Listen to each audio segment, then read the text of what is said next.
अजमेर के नसीराबाद सदर थाना अंतर्गत हुई युवक की हत्या के मामले में पुलिस ने मृतक की पत्नी सहित उसके प्रेमी दिव्यांग ई मित्र संचालक को गिरफ्तार कर हत्याकांड से पर्दाफाश कर दिया।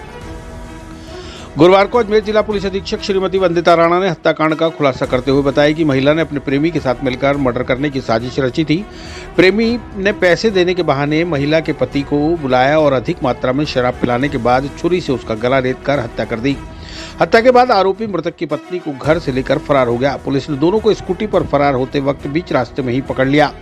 नसीराबाद सदर थाना पुलिस दोनों आरोपियों को रिमांड पर लेकर पूछताछ में जुटी है। पुलिस अधीक्षक वंदिता राणा ने बताया कि 8 अप्रैल 2025 को लगभग 8 बजे सुबह नसीराबाद सदर थाने में सूचना मिली कि हाउसिंग बोर्ड से आगे राजूसी रोड पर एक युवक की खून से सनी लाश पड़ी है। सूचना पर पुलिस मौके पर पहुंची तो एक युवक की लाश पड़ी मिली। लाश की शिनाख्तगी के प्रयास किए तो लोगों ने बताया कि उक्त लाश मस्तान पुत्र दिलावर चीता नामक व्यक्ति की है। परिजनों से संपर्क करने के साथ ही घटनास्थल पर एफएसएल टीम को बुलाकर साक्ष्य एकत्रित करवाए गए। मृतक के भाई घीसा ने शिकायत देकर मृतक की पत्नी जनता और उसके प्रेमी बशीर द्वारा हत्या की संभावना जताई।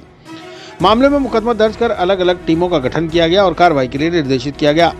एसपी वंदिता राणा ने बताया कि टीम को 4 भागों में विभाजित किया गया, जिसमें एक टीम को तकनीकी, दूसरी टीम को घटनास्थल और तीसरी टीम को आसूचना संकलन सहित आसपास के साक्ष्य इकट्ठा करने की जिम्मेदारी दी गई। तमाम सबूतों और जानकारी के एकत्रित करने के बाद मृतक की पत्नी जनता और उसके प्रेमी बशीर को डिटेन किया गया।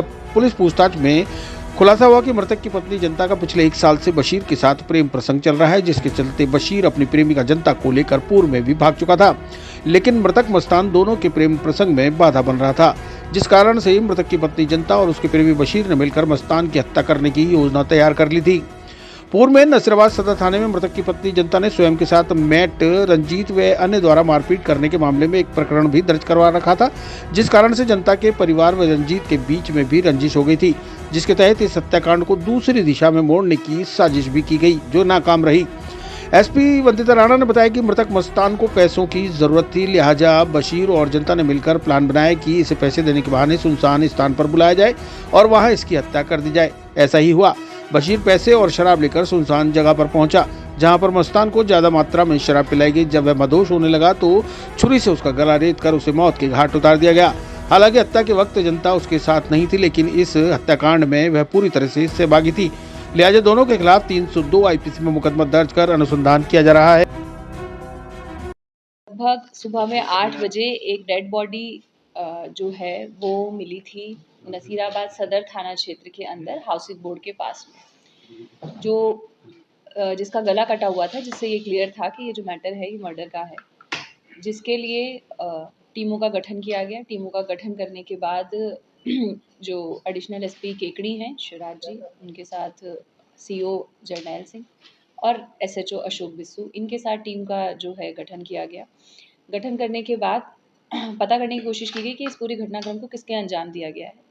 अलग अलग टीमों के द्वारा साक्ष्य संकलित किए गए, जिसके अंदर टेक्निकल टीम भी थी, फील्ड में इंटेलिजेंस कलेक्ट करने वाली टीम भी थी, और इसके साथ साथ जो पूछताछ करने के लिए अलग टीम गठित की गई, सीसीटीवीज इत्यादि चेक करने के लिए अलग टीम गठित की गई। और पूरे घटनाक्रम में बात जो निकल के आई है वो ये निकल के आई है, जो मृतक था जिसका नाम मस्तान चीता था, उसकी पत्नी ने अपने प्रेमी के साथ मिलकर इस घटना को अंजाम दिया था। ये जो इसका प्रेमी है, इसका नाम बशीर खान है। बशीर खान का इसकी जो पत्नी है, इसके साथ पिछले लगभग 1 साल से संपर्क था, और ये इसको अपने रास्ते से हटाना चाहते थे, जिससे ये पूरे समय इसके साथ रह सके। पहले ये पत्नी को लेके एक बार भाग भी गया था और उसके बाद एफआईआर दर्ज हुई थी, और उसके बाद पत्नी को पुलिस जो है वो ढूंढ के लेके आई थी। अब इन्होंने बहुत ही चालाक तरीके से उस मृतक को एक सुनसान जगह पर बुलाया, और कि उसको पैसों की आवश्यकता थी कि तुम आओगे तो तुम्हें पैसे वहाँ पर दे देंगे, इस बात को कह के वो बुलाया। बुलाने के बाद जैसे कि शराब का सेवन करवाया। शराब के सेवन के बाद जब वो बेहोशी की हालत में हो गया, तब उसके ऊपर वार करके उसका मर्डर कर दिया गया। पूरे घटनाक्रम का खुलासा होने के बाद जो दोनों अभियुक्त हैं, जो जिसमें मृतक की पत्नी जिसका नाम जनता है और उस पत्नी का जो प्रेमी है बशीर खान, दोनों को गिरफ्तार कर लिया गया और आगे की जो कानूनी कार्रवाई और अनुसंधान है वो जारी है। प्लानिंग कब करी थी? ये पिछले लगभग 10-15 दिन से प्लानिंग कर रहे थे और समय समय पर ये मौका ढूंढ रहे थे, और इन्होंने इसके पहले 2-3 दिन ट्राई भी किया कि ये सुनसान जगह पर मिल सके, लेकिन इन्हें सफलता प्राप्त नहीं हुई। 7 तारीख की शाम को इनको ये मौका अच्छे तरीके से प्राप्त हुआ और उसके बाद इन्होंने इस घटना को अंजाम दिया। किस तरह से मारा उसको महिला ने? महिला जो है वो तो घटना के समय घटनास्थल पर उपस्थित नहीं थी। जो मारने वाला है, जिसके हाथों से मर्डर हुआ है, वो ये बशीर खान था, जो महिला का प्रेमी है। हालाँकि जो इनकी कॉन्स्पिरेसी थी वो दोनों ने मिलके बनाई थी, और जो मर्डर का वेपन है वो एक चाकू था जिससे गले पर वार किया गया था। वो वहीं पर मौके पर पुलिस टीम को उस समय पर ये जो फेंक के चला गया था वो मिल गया था, और बाकी का जो घटनाक्रम है वो अनुसंधान किया जा रहा है। क्या फेंके लाया था वो, और मर्डर है उसी घटनास्थल पे हुआ है, पहले कहीं वारदात को उसने अंजाम दिया फिर यहाँ फेंकी थी? नहीं, मर्डर जिस जगह पर बॉडी मिली है उसी जगह पर हुआ है। और जैसा कि मैंने कहा कि ये जो मृतक है उसको पैसों की आवश्यकता थी, तो इसने जो ये बशीर खान है इसने उससे बात की, जो मृतक है उससे, इसकी पत्नी के फ़ोन से बात हुई थी, और बताया कि तुम यहाँ आ जाओ, तुम्हें जो पैसों की आवश्यकता है मैं तुम्हें पैसे दे दूँगा। तो इस बात पर उसको बुलाया। बुलाने के बाद जैसे सामान्यतः होता है कि शाम के समय लेबर वर्ग में कई बार शराब का सेवन होता है, तो उन्होंने शराब का सेवन किया। सेवन करने के बाद उसने उसको ज़्यादा शराब का सेवन कराया, जिससे वो नशे में धुत हो गया और वो अपना डिफेंड करने में सक्षम नहीं था, और उस समय पर उसने इसको प्राण के घात उतार दिया। पत्नी की जानकारी वो पति को थी पहले से कि भाई वो उसके संपर्क में है या संपर्क की जानकारी जो है, बाकी तो काफ़ी कुछ चीज़ें अनुसंधान का विषय है, लेकिन हम ये मान सकते हैं कि एटलीस्ट इतना तो पता ही था कि संपर्क में है, क्योंकि पहले भी पत्नी जो है वो उसके साथ चली गई थी और उसके बाद एमपीआर भी दर्ज हुई थी और तब वो वापस आई थी। पुलिस को कैसे पता चला कि उन्होंने मारा है? कैसे पहुंची पुलिस वहां? जैसा कि मैंने कहा, पहले तो एक चीज़ तो ये थी कि शक भी था, क्योंकि इनके जो संपर्क के बारे में जब आस पड़ोस से पता किया गया, तो क्योंकि पत्नी का अफेयर चल रहा था, तो ऐसे में पुलिस को शक भी होता है। इसके साथ हमारी टेक्निकल टीम ने, सीसीटीवी टीम ने, सभी ने जो एविडेंस गैदर किए, हर एक एविडेंस जो है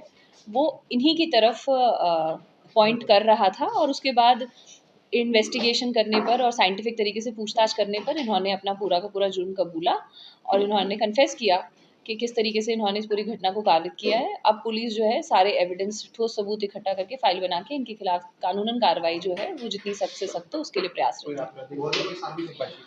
आपराधिक रिकॉर्ड अभी तक इस प्रकार का कोई आपराधिक रिकॉर्ड इनके खिलाफ सामने नहीं है।